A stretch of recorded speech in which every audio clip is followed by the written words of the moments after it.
Assalamualaikum warahmatullahi wabarakatuh.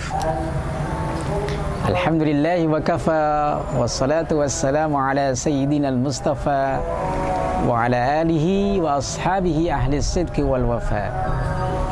Allahumma la sahla illa ma ja'altahu sahla wa anta taj'alul hazna idza syi'ta sahla. Amma ba'd. Sahabatku seiman rahimani rahimakumullah jami'an insyaallah. Suatu ketika ada salah seorang Arab Badui, seorang Arab yang tinggal di pedalaman, di pelosok. Kemudian dia datang ke masjid, di mana di masjid itu Rasulullah SAW dan para sahabatnya sedang berada di masjid tersebut. Tiba-tiba seorang Badui ini ke tempat di salah satu sudut masjid, dan mohon maaf, dia kemudian mengeluarkan hajatnya, yaitu membuang air kecil.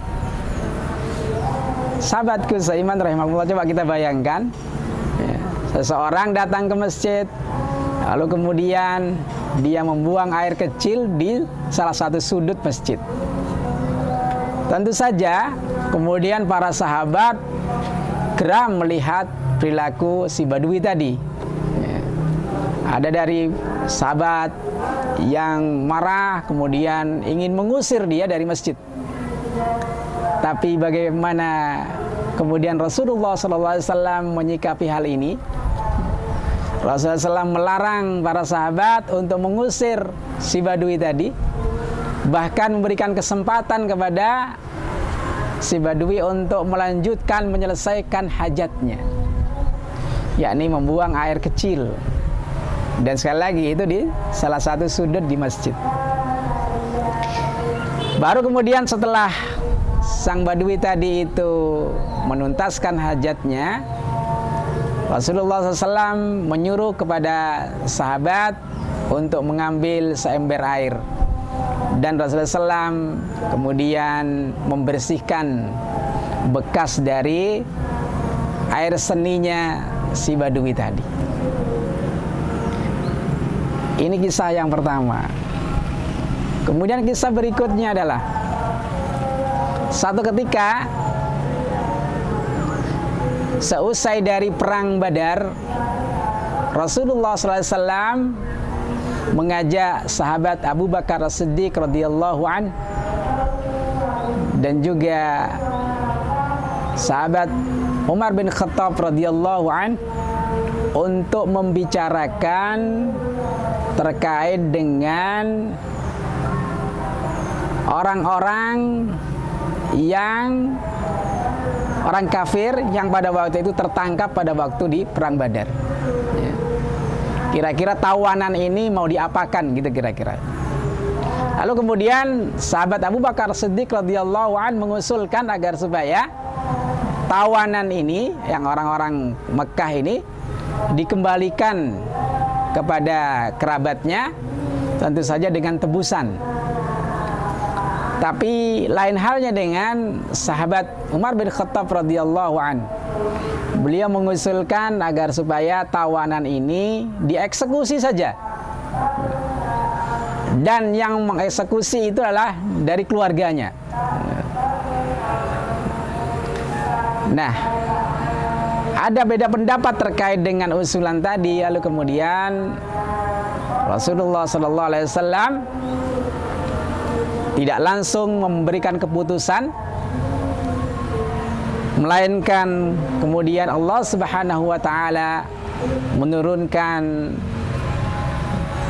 surat Al-Imran ayat 159 yang berbunyi a'udzubillahi minasyaitonirrajim, bismillahirrahmanirrahim, fabima rahmatin minallahi linta lahum walau kunta faddan ghalidhal qalbi lan faddu min hawlik fa'fu anhum wastaghfir lahum Wasyawirhum fil amr.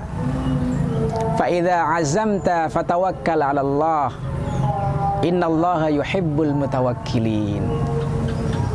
Sahabatku seiman rahimani wa rahimakumullah.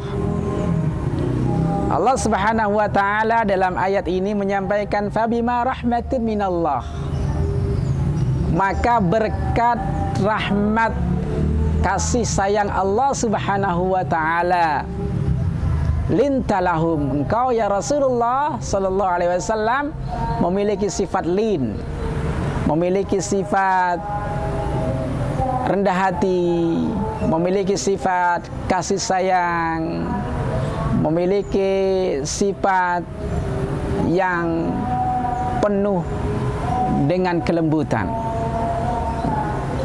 Walau kunta faddan ghalidhal qalbi, seandainya engkau ya Rasulullah di dalam hatimu ada keras hati, sehingga kemudian tidak memiliki rasa kasih sayang, tidak memiliki kelembutan, lan faddu min haulik, niscaya mereka akan menjauh darimu. Sahabatku seiman rahimani rahimakumullah, kita sebagai dai, kita sebagai umat Islam, apalagi kita sudah menunaikan ibadah Ramadan, sudah ditempa, sudah dilatih, sudah dididik selama beberapa hari dalam bulan Ramadan ini, harusnya kita sudah mampu untuk mengendalikan diri, dan juga kita berusaha untuk senantiasa mengedepankan sifat rahmah kasih sayang, apalagi kepada mad'u kita, apalagi kepada orang-orang yang di dekat kita, yang akan kita berusaha untuk ajak kepada al-Islam. Maka hendaknya kita kedepankan sifat lin, sifat kasih sayang, sifat kelembutan, sebagaimana yang Rasulullah Sallallahu Alaihi Wasallam contohkan.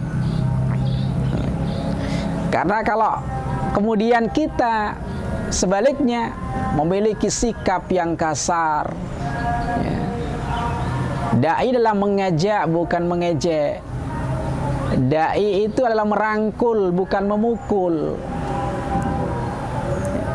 Lalu kemudian seandainya seseorang, apalagi seorang dai, memiliki sifat yang kasar, yang keras, niscaya mereka akan menjauh dari kita.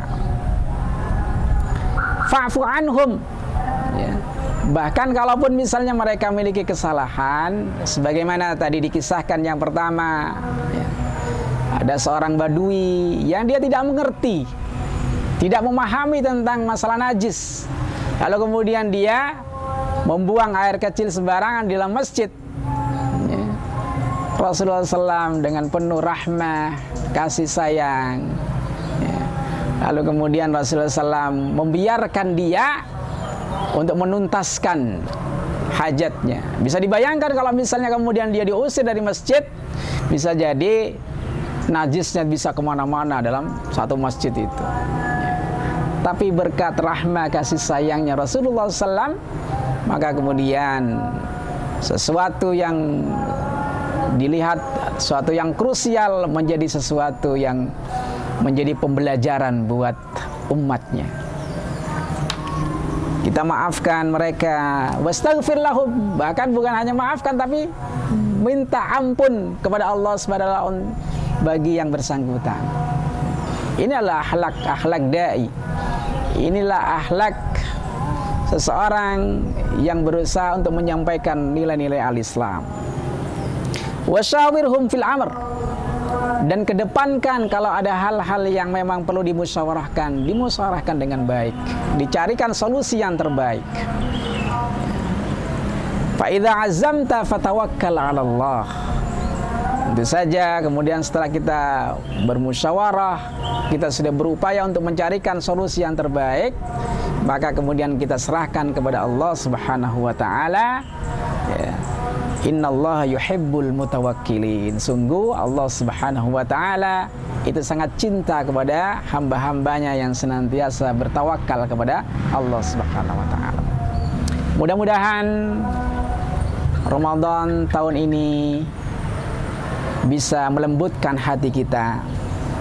Mudah-mudahan tarbiyah Ramadaniyah yang sudah kita lakukan beberapa hari kemarin itu berdampak kepada akhlak kita, penuh dengan rahmah, penuh dengan kasih sayang kepada sesama, kepada saudara-saudara kita seiman, kepada saudara-saudara kita sebangsa dan setanah air. Wallahu muwaffiq ila aqwamit thariq. Wassalamualaikum warahmatullahi wabarakatuh.